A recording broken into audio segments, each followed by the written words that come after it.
ಪ್ರಶಾಂತವಾಗಿ ಹರಿಯುತ್ತಿರುವಂತಹ ಈ ಶಾಂಭವಿ ನದಿಯ ತೀರದಲ್ಲಿ ಸುಳಿದಾಡುತ್ತಾ ಇದ್ದೀಯ. ಹೌದು, ನಾನು ಸುತ್ತಮುತ್ತ ಗಮನಿಸಿದ್ರೆ ಯಾರೂ ಇಲ್ಲ, ಒಬ್ಬಂಟಿ ಹೆಣ್ಣು. ನಿಜ. ಹಾಗಿದ್ದು ನಿನ್ನನ್ನು ಸರಿಯಾಗಿ ನಾನು ಕಂಡೆ ಎಂದಾದರೆ ಏನು ಬೆಳಗು, ಏನು ಭಿನ್ನಾಣ, ಏನು ಮನಪು ವಯ್ಯಾರಗಳಿಂದ ಕೂಡಿದ ಅಪ್ರತಿಮ ಸುಂದರಿ ನೀನಾಗಿದ್ದೀಯ. ಹಾಗಿದ್ರೆ ಹೀಗೆ ಈ ರೀತಿಯಾಗಿ ತಿರುಗಾಡುವುದಾದರೂ ಯಾಕೆ? ಸ್ವಲ್ಪ ಎಚ್ಚರಿಸ್ತೇನೆ ನಿನ್ನನ್ನು, ಸಿಟ್ಟುಗೊಳ್ಳಬೇಡ. ಹೊತ್ತನ್ನು ನೋಡು, ಮುಸ್ಸಂಜೆ. ಹೌದು, ರವಿಯು ಪಶ್ಚಿಮ ಮುದಿಯಲ್ಲಿ ಅಡಗಿದ ಎಂದಾದರೆ ಕತ್ತಲು ಆವರಿಸಿಕೊಳ್ಳುತ್ತದೆ. ನಿಜ. ಅದಕ್ಕಿಂತ ಮುಂಚಿತವಾಗಿ ನಿನಗೆ ಮನೆ ಎನ್ನುವುದಿದ್ರೆ ಮನೆಯನ್ನು ಸೇರಿಕೊಮ್ಮ. ಹೋಗು. ಅಯ್ಯ, ಅಧಿಕಾರ ಕೊಟ್ಟವರ್ಯಾರು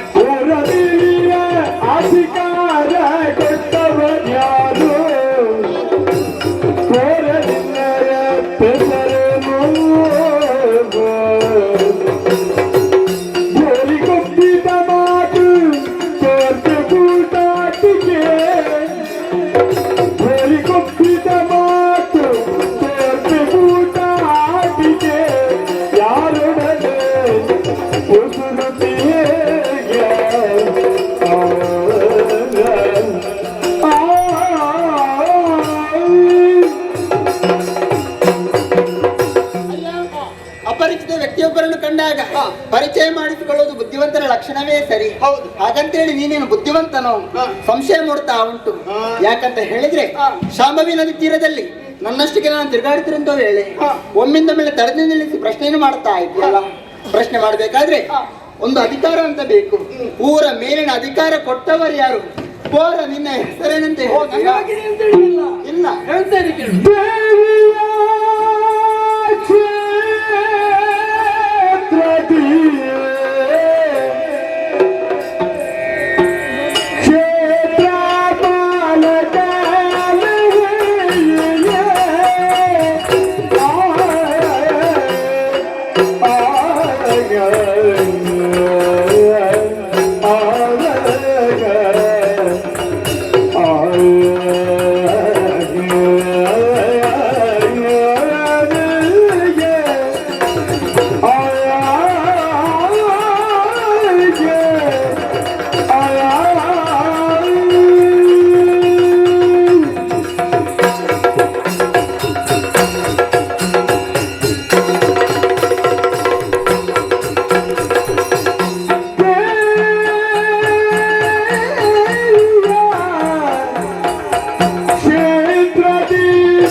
ಇಲ್ವೇ ಇಲ್ಲ. ನೋಡು, ಹಾ.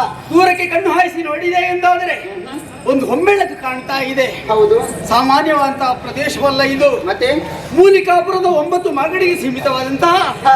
ಈ ಪ್ರದೇಶ ಇದು ಪವಿತ್ರತೆಯಿಂದ ಕೂಡಿದ್ದಾಗಿದೆ. ಓಹೋ. ಅಂದ್ರೆ ಇಲ್ಲಿ ಬಪ್ಪನೆನ್ನುವಂತಹ ಸಾಹುಕಾರನಿಗೆ ಹಾ. ಒಲಿದಿದ್ದಂತಹ ಮಹಾಮಾತೆ ದುರ್ಗಾ ಪರಮೇಶ್ವರಿ ಇದ್ದಾಳೆ. ಸರ್ವರಕ್ಷಕಿ, ಜಗದ್ರಕ್ಷಕಿ ಅಂತಹ ಮಹಾಮಾತೆಯ ಹಾ. ಸೇವಕ ನಾನಾಗಿದ್ದೇನೆ. ಹೌದೇ. ಧರ್ಮಪಾಲನೆನ್ನುವಂತಹ ಹೆಸರು ನನ್ನದು. ಓಹೋ. ಯಾರು ಆ ಧರ್ಮದಿಂದ ನಡೀತಾರೋ ಅಂತವರಿಗೆ ಧರ್ಮ ಬೋಧನೆಯನ್ನು ಮಾಡುವವ ನಾನು. ಆಹಾ. ಅದನ್ನೆಲ್ಲ ಯೋಚಿಸುವುದು. ಮತ್ತೆ ಇಷ್ಟೆಲ್ಲ ಮಾತನಾಡುವವಳು ನೀನು ಯಾರು ಹೇಳ್ತೀಯ? ನನ್ನ ಬಗ್ಗೆ ಕೇಳಯ್ಯ.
ನನ್ನ ಹೆಸರು ಮೋಹಿನಿ ಅಂತ. ಮೋಹಿನಿ? ಹಾ. ನಿನಗೊಪ್ಪುತ್ತ ಹೆಸರನ್ನು ಇರಿಸಿದ್ದಾರೆ. ಆದ್ರೆ ಏನ್ ಮಾಡೋಣ ಹೇಳು, ಈ ಕ್ಷಿತಿಯ ಜನರೆಲ್ಲ ನಾನು ನಮ್ಮ ತಾಯಿ ಜನನಿ ಎಂಬುದಾಗಿ ಕೊಂಡಾಡುತ್ತಾ ಇದ್ದಾರೆ. ಗೌರವ ಭಾವನೆಯನ್ನು ಸೂಚಿಸಲೇಬೇಕು. ಯಾಕೆಂತ ಹೇಳಿದ್ರೆ ಹೆಣ್ಮಕ್ಕಳಿಗೆ ಅಷ್ಟು ಗೌರವ. ಹೌದು.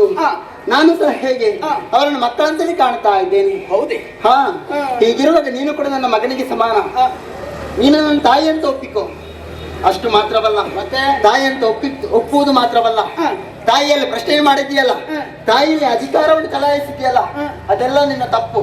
ಕಾಲಿಗೆ ಬಿದ್ದು ಶರಣ ಸೊಕ್ಕಿದ ಹಣ್ಣೆ.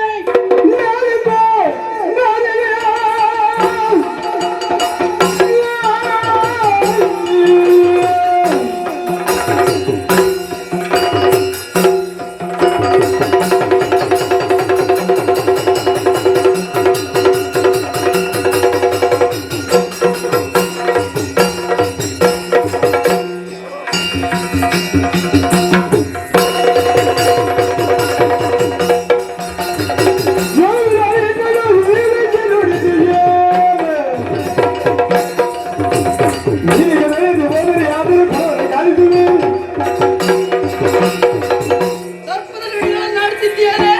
ನೀನು ಹೆಣ್ಣಲ್ಲ, ಮತ್ತೆ? ಹೆಮ್ಮಾರಿ ನೀನು. ಮಕ್ಕಳನ್ನು ಎಣಿಸ್ತಾ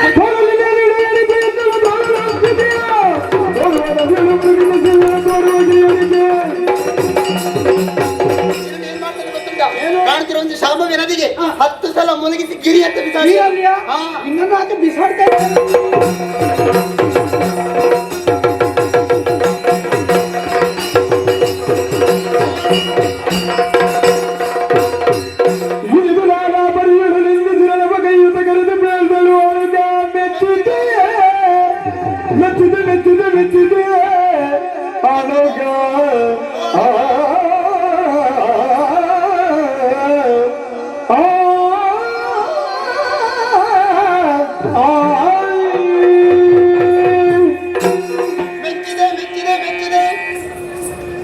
ಮೆಚ್ಚುವುದು.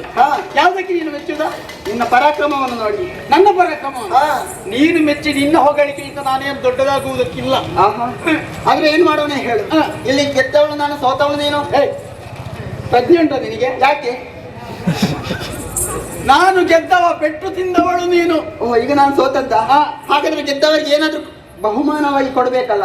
ಏನು ಬೇಕು ಕೇಳು. ಯಾರು? ನೀನು. ನಾನು ಕೊಡ್ತೇನೆ. ಸೋತವಳು ಕೊಡುವುದಲ್ಲ, ಮತ್ತೆ ಗೆದ್ದವರು ಕೊಡಬೇಕು. ನಿನಗೇನು ಬೇಕು ಕೇಳಿಕೆ ಕೊಡ್ತೇನೆ. ನಿನ್ನ ಬಾಯಿ ಮಾತಲ್ಲಿ ನನಗೆ ನಂಬಿಕೆ ಇಲ್ಲ ಅಲ್ಲ. ಓಹೋ, ವಿಶ್ವಾಸ ಇಲ್ಲ ನನಗೆ. ಇಲ್ಲವೇ ಇಲ್ಲ. ವಿಶ್ವಾಸ ಬರಬೇಕು ಎಂದಾದ್ರೆ ಏನು ಮಾಡ್ಬೇಕು ಅಂತ ಕರ ತಟ್ಟಿ ಭಾಷೆಯನ್ನು ಕೊಡು. ಕರ ತಟ್ಟುವುದು ಇಲ್ಲ, ಮತ್ತೆ ಕರ ತಟ್ಟುವುದಿಲ್ಲ. ನೋಡು, ದುರ್ಗಾ ಪರಮೇಶ್ವರಿ ಆಣೆಯಾಗಿ ಹೇಳ್ತಾ ಇದ್ದೇನೆ, ನೀನು ಏನನ್ನು ಯೋಚಿಸಿದ್ದೀಯೋ, ಯಾವುದನ್ನು ಯಾಚಿಸುತ್ತೀಯೋ ಹಾಗೇ ನಡೆದುಕೊಳ್ಳುತ್ತೇನೆ. ಹಾಗಾದ್ರೆ ಸೂರ್ಯ ಚಂದ್ರ ಇರುವ ತನಕ ನನ್ನ ಚರಣ ಸೇವಕ.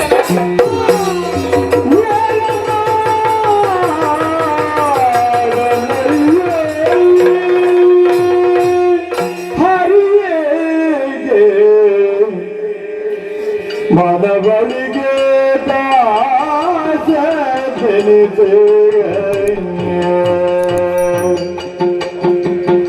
ಇರುವಿನೆ ಬಾಳ ತೊರುವಿನೆ, ಇರುವನೆ ಬಾಳ ತೊರುವನೆ.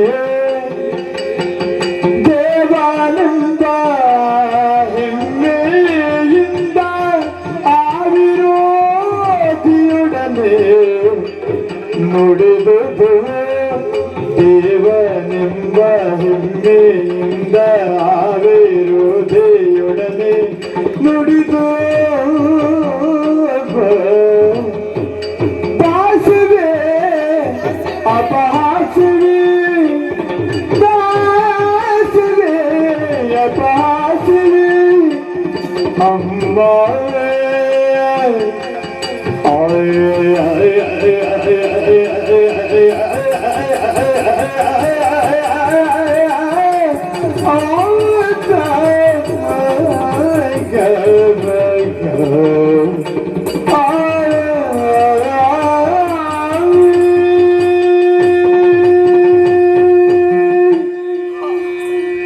ಎಂತಹ ಸಂದಿಗ್ಧತೆಯ ಪರಿಸ್ಥಿತಿಯು ನನ್ನ ಪಾಲಿಗೆ ಒದಗಿ ಬಂತು. ಏನು ಮಾಡೋಣ?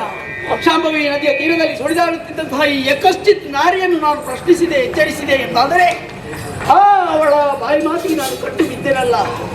ಏನು ಮಾಡೋಣ? ಹಗ್ಗವಿಲ್ಲದೆ ನನ್ನನ್ನು ಬಂಧಿಸಿ ಬಿಟ್ಟಳು. ಕಷ್ಟಕ್ಕೆ ಸಿಲುಕಿದ್ದೇನೆ ಈಗ. ಇವಳ ಶರಣ ದಾಸನಾಗಿ ಇರುವುದಕ್ಕೆ ಸಾಧ್ಯವೇ? ಹರಿಯ ಮಾತಿನಂತೆ ವೈಕುಂಠದಿಂದ ಇಳಿದು ಬಂದೆ. ಶ್ರೀದೇವಿಯ ಸೇವೆಗಾಗಿ ನಾನು ನಿಂದೆ. ಕೊನೆ ಕ್ಷಣದಲ್ಲಿ ಏನು ಮಾಡೋಣ? ಈ ಯಕಶ್ಚಿತ್ ನಾರಿಯ ಚರಣ ಸೇವಕನಾಗಿ ನಾನು ಇದ್ದೆ ಖಂಡಿತವಾಗಿಯೂ ಇಲ್ಲ. ಹಾಗಿದ್ರೆ ಕಷ್ಟದಲ್ಲಿ ಸಿಲುಕಿದ್ದೇನೆ. ಅಮ್ಮ, ತಾಯೇ, ಜಗದೀಶ್ವರಿ, ಸರ್ವ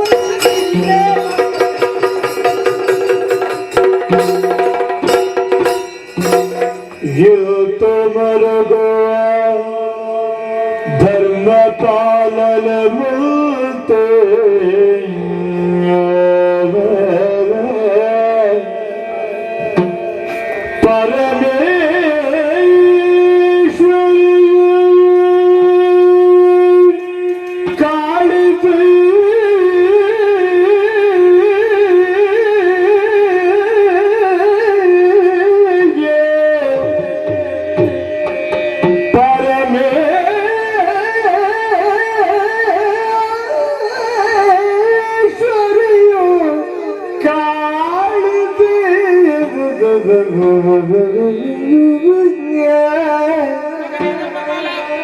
ಅಳತೆವಿಲ್ಲದ ಪ್ರೇಮದಿ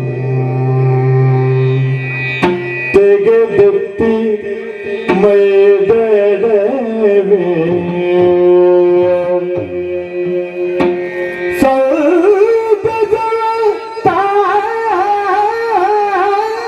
ತಾಳಿದೆನು ಮಗನೇ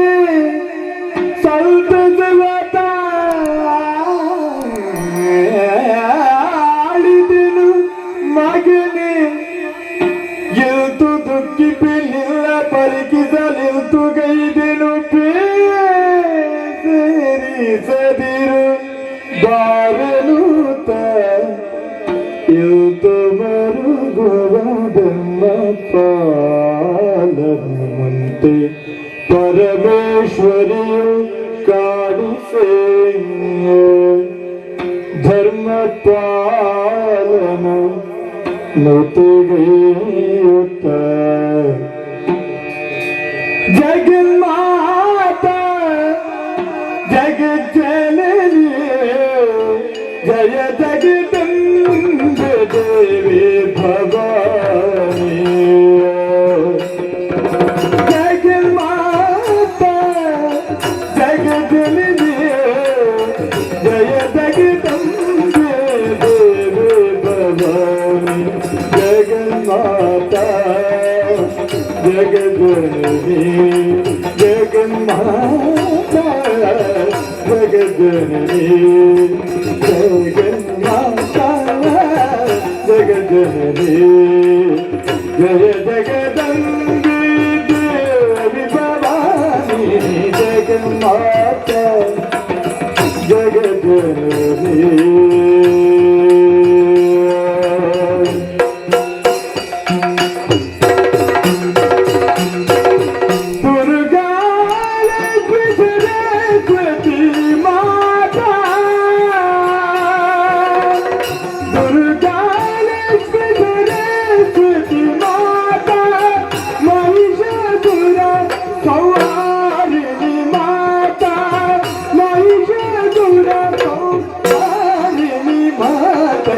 जगन्माता जगज्जननी जगन्माता जगज्जननी जय जगदम्बे देवी भवानी जगन्माता जगज्जननी जगन्माता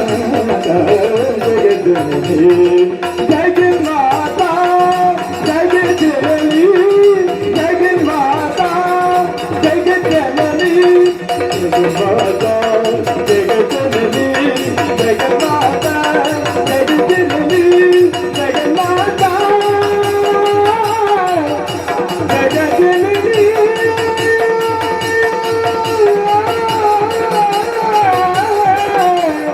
जगन्माता जगज्जननी जगन्माता जगज्जननी जगन्माता जगज्जननी जगन्माता जगज्जननी जगन्माता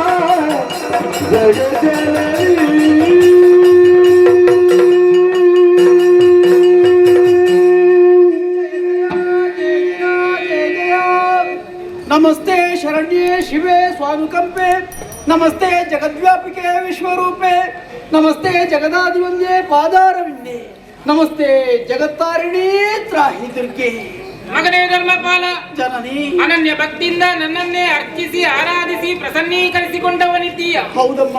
ಮುಖವನ್ನು ನೋಡಿದ್ರೆ ಧಾರಾಕಾರ ಕಣ್ಣೀರು. ಯಾರಿಂದ ಯಾವ ರೀತಿಯ ಕಷ್ಟಕ್ಕೊಳಗಾದಿ ನಿರ್ಭೀತಿಯಿಂದ ಹೇಳು ಮಗನೇ. ಜನನಿ ಇಷ್ಟರವರೆಗೆ ಇಂತಹ ಮಾನತ್ವದ ಮುಖವನ್ನು ನೀನು ಕಂಡವಳಲ್ಲ. ಆನಂದ ತುಂದಿರನಾಗಿ ದಿನವೂ ನನ್ನ ವ್ಯವಹಾರದಲ್ಲಿ ನಾನು ತೊಡಗಿಕೊಂಡಿದ್ದವ. ಆದ್ರೆ ಕರ್ತವ್ಯದಲ್ಲಿ ನಾನು ಹಿಮ್ಮುಖನಾಗಿಲ್ಲ. ನಿತ್ಯದಂತೆ ನಾನು ಹೊರಟು ನಿಂತಾಗ ದೂರಕ್ಕೆ ಕಣ್ಣು ಹಾಯಿಸಿದೆ. ಶಾಂಭವಿ ನದಿಯ ಸನಿಹದಲ್ಲಿ ಸಾಮಾನ್ಯ ತರುಣಿಯೊಬ್ಬಳು ಸುಳಿದಾಡುತ್ತಾ ಇದ್ದಳು. ಅವಳಿಗೆ ಎಚ್ಚರಿಕೆಯ ಕರಗಂಟೆಯನ್ನು ನಾನು ಬಾರಿಸಿದೆ. ಮುಸ್ಸಂಜೆಯ ಹೊತ್ತಲ್ಲೆಲ್ಲ ತಿರುಗಾಡಬೇಡ ಎನ್ನುವ ಹಾಗೆ ಎಚ್ಚರಿಸಿದರೂ ಅವಳಿಗೆ ಮಾತು ಪಥ್ಯವಾಗಲಿಲ್ಲ.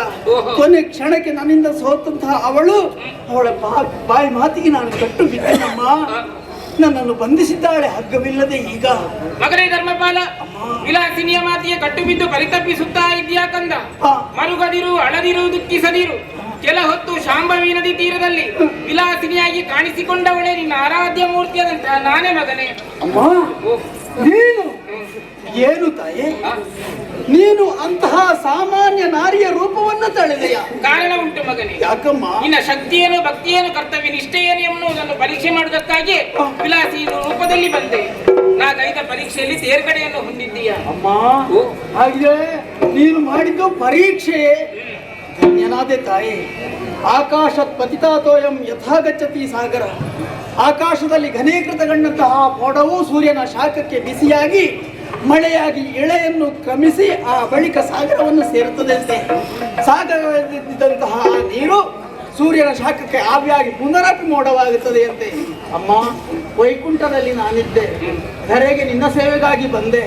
ಅಮ್ಮ, ಏನು ಬಪ್ಪನಾಡಿಗೆ ನನ್ನನ್ನು ಪುನರಪಿ ಬರುವ ಹಾಗೆ ಎಲ್ಲೇ ಸೇವೆ ಮಾಡುವ ಹಾಗೆ ನನ್ನನ್ನು ಮಾಡಿಕೊಳ್ಬೇಕಮ್ಮ ನೀನು. ಮಗನೇ ಧರ್ಮಪಾಲ, ಇನ್ನು ಮುಂದಕ್ಕೆ ನನ್ನ ಕ್ಷೇತ್ರದಲ್ಲಿ ಕ್ಷೇತ್ರ ಪಾಲಕನಾಗಿದ್ದುಕೊಂಡು ಕ್ಷೇತ್ರದ ಧರ್ಮವನ್ನು ಉಳಿಸಿಕೊಡುವುದರ ಜೊತೆಗೆ ಕಡೆಯ ಧರ್ಮವನ್ನು ಪರಿಪಾಲಿಸುತ್ತಾ ಬಾ ಮಗನೇ. ಹೋಗು, ನಿನಗೆ ಶುಭವಾಗಲಿ. ಜಯ ಜಯ ಜಯ ಜಯ.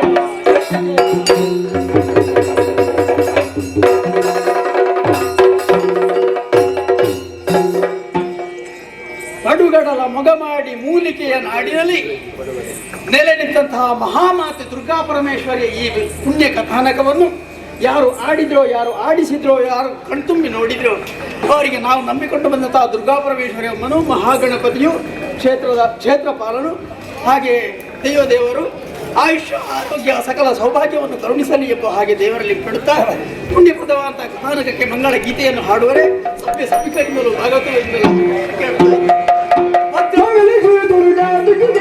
ಮಂಗಳಗಿ ಪರಮೇಶ್ವರಿಗೆ ಅಳುದಿಲ ಬರುವ ಭಕ್ತರ ಪಾಲ್ಗೊಳ್ಳಿ ದುರ್ಗಾಂಬಿಗೆ ಮಂಗಲ ಮಂಗಳ ಮಂಗಳ ಸುಖ